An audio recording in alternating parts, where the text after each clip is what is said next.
About a year ago, I embarked on a long road trip to New Mexico with a friend. We mostly camped along the way, and our first night of camping happened in the Jefferson National Forest at a campsite in West Virginia. We found some pamphlets for campsites at a gas station and decided to head to a place called White Rocks Campground. It was quite a journey, a 25-plus mile drive up a dirt road into the mountains. We were truly in the middle of nowhere. As we made our way in, we didn't spot any other cars except for one truck that followed us for about 15 minutes before turning down a different road. Along the route, we passed a massive coal factory with a sign that read, 62 days since an on-site incident. The only people we encountered on our drive were a group standing on the side of the dirt road, huddled around a plastic bin that was on fire. It was all quite unusual, but our excitement about camping and the road trip had us laughing off the weirdness rather than worrying, despite having no cell phone reception and being deep in the mountains. Upon arriving at the campground, we found it completely deserted.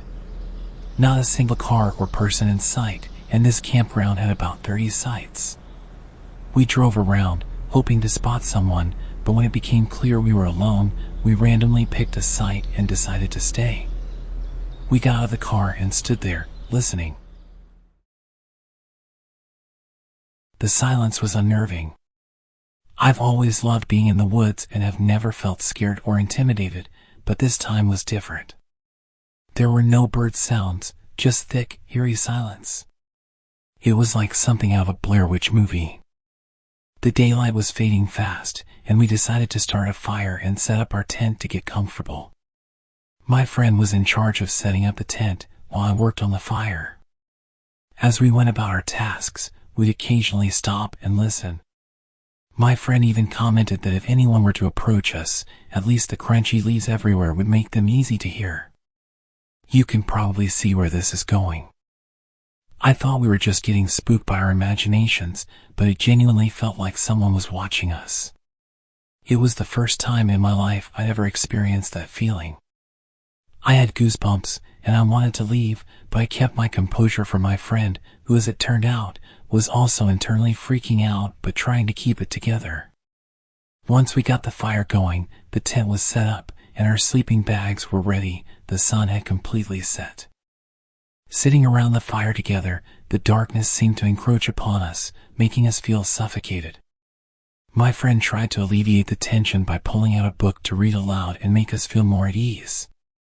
While she was reading, I used my headlamp to occasionally scan the area around us. Since we arrived at the campsite, I had this nagging feeling that someone was out there in the woods. It was pitch black, and our fire acted like a beacon. My friend and I decided, screw it, let's go to bed. We thought we'd go to sleep quickly and pack up in the morning to get the heck out of there. We extinguished the fire, and I decided to grab the one knife we had, which was still in the car, keeping it beside me in the tent. After settling into our sleeping bags, my friend pulled out her cell phone to see if she had any cell reception. But, as expected, there was no signal. She tried dialing her boyfriend just in case, and I remember saying out loud, "We have no reception out here, it won't work." We lay in silence, watching her phone trying to dial out, but it eventually disconnected. Just when we thought things couldn't get any worse, suddenly, about 20 feet off to the left of our tent, we heard footsteps. These weren't quiet, gradual steps. They sounded like someone had been standing behind the tree near our tent and started walking toward us. Those crunchy leaves certainly did their job. We froze, staring at each other with wide eyes. The footsteps continued, coming closer to the tent, then veering behind it for a couple of yards before stopping. The silence that followed was chilling. These were heavy, booted footsteps, with the distinct rhythm of a person walking, not an animal. My friend grabbed the knife that was next to my bag, and with her headlamp on, unzipped the tent and stepped out. She stood in front of the tent with her knife drawn, scanning the area with her light. She was nothing short of a warrior. We both listened for more footsteps or voices during what felt like an eternity of silence. I could see the light from my friend's headlamp darting around the trees, but there was nothing there. She leaned back into the tent and whispered, "We're getting the hell out of here." We packed up everything within maybe 10 minutes, moving quickly, and then we bolted from the campsite. Looking back on it, it's amazing how we didn't lose our heads. We stayed calm while packing, even though we were internally screaming with terror. We only had our headlamps on, and the whole time we were packing up, I couldn't shake the feeling that the hill people were watching us and waiting to grab us and pull us into the darkness. We felt entirely helpless. But it didn't seem real, like we were just psyching ourselves out. Still, I couldn't shake the feeling of being watched as we sped away. Then came the confirmation that someone or something had been tracking us. As we pulled out of the campsite, we spotted 2 dirty black trucks pulled off to the side of the road, concealed in the trees but still visible. They had definitely not been there when we arrived earlier. The nearest residential homes were about 15 miles away. We didn't see anyone around the trucks, but we didn't stop to look. We reached a motel and stayed there for the night. We shared our story with the motel owner, who was incredibly kind and comforting. He even gave us some cash for another motel if we needed it. I made a promise to that man that I would give him a stellar review. I'll remember every detail of that night for the rest of my life. The unsettling feeling of being watched, the sudden footsteps so close to our tent, and the ominous black trucks by the road. If you're enjoying the video, please leave a like.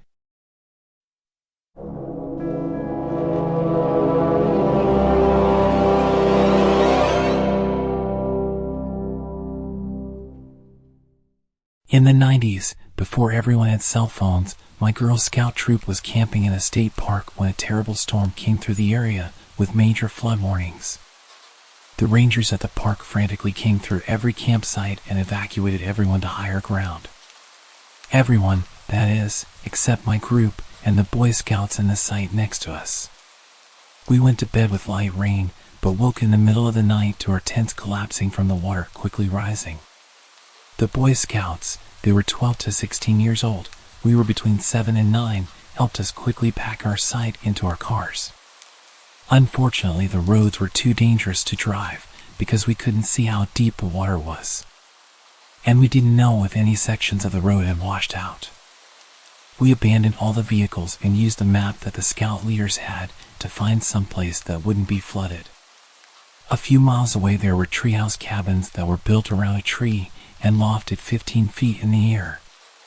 It was decided that we needed to move quickly, and that was our best shot. The older boys and the adults carried the smallest girls when it became clear that the wind was preventing them from staying on their feet. The wind and rain soaked everyone through to the skin. We made it to the cabins, and the adults broke in and raided the emergency supplies there for space blankets. There was no way to build a fire because there was no firewood. It had been especially dry this year, and starting campfires was forbidden due to risk of starting a forest fire.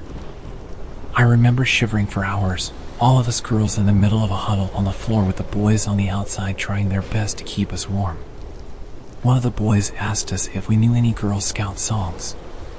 We sang every song we knew, and the leaders taught us a few more that they had learned.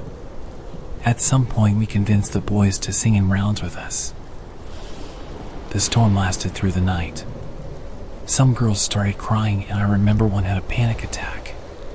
The sound of the storm battering away at the cabin would send creaks all along throughout the space. The fact that we were essentially in a treehouse made the whole thing even more scary.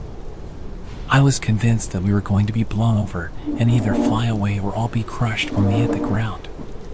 It was impossible to even see what was happening outside. You could just hear the sound of the water, the rustling of the trees, and the creaking of the cabin. If we didn't die from the cold, we'd definitely die in the rushing water. The storm continued battering the cabin long throughout the night. Eventually, once we were a bit more dry, a bunch of us managed to fall asleep. I'd been lying there for what felt like hours, struggling to doze off due to the loud banging. I'd constantly jump up when I was half asleep and couldn't quite get there. In the early hours of the morning, I was lying down staring at the ceiling when I started to finally not be able to keep my eyes open anymore. I closed them and felt myself slipping away. A branch flew through one of the windows in the cabin, throwing glass everywhere and waking up everyone. The room was full of screams, and the camp leaders were frantically trying to calm us down whilst figuring out what had happened. The place was still really dark, and a few kids had been cut with the glass. The older boys and the camp leaders helped patch everyone up and dealt with the glass situation. If there was any night to earn some medals, it was definitely this one. We all really came together, and I felt safe with those people, even though the situation was so dangerous. Morning came, the rain slowed down to a light drizzle, and a ranger showed up assessing damage to the park. He discovered us and immediately drove to get help. They returned with a bunch of trucks and all-terrain vehicles and drove us to a location where doctors were on site to evaluate us. It was sheer luck that none of us had anything worse than the chills and a few cuts from the glass. It could have gone worse than it did, and we were unbelievably lucky to have survived at all. We could have easily died in our sleep if the flood had come through all at once instead of slowly rising. If the Boy Scouts hadn't been there, then us small girls could not have made the hike to safety. If we had tried to drive, we would have been washed away.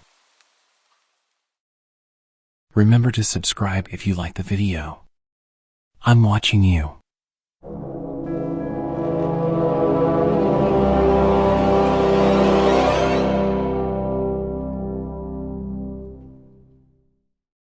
My wife, my dog, and myself were on our second day of an 80 kilometers hike in northern Ontario, Killarney Provincial Park.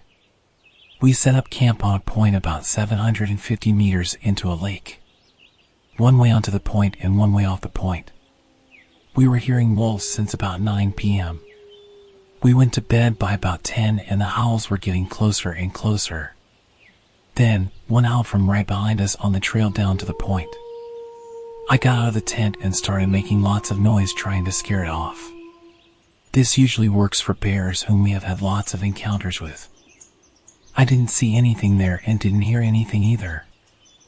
I went back to bed and laid down, trying to act confident as to not upset my wife. Then when we both heard something outside of the tent, my dog was crazy quiet but shaking. I opened the tent to find a wolf staring at me from about 15 feet away. I grabbed the bear spray and took aim. I didn't use it, but I again started screaming at the wolf and took a few charges towards it. Again, this usually works when faced with a black bear if you have no escape. The wolf didn't really care that I was there yelling at it. It kind of hung out for a few seconds, then kind of very casually walked into the tree line just far enough that I couldn't see it anymore. I built a fire between the tent and the bush, sat up all night, and kept my headlamp on all night. Had to listen to 3 or 4 wolves howl to each other the whole time, about every 20 minutes. They were very close. One, I would estimate to be within 50 yards. I was sure they were going to come and grab my dog.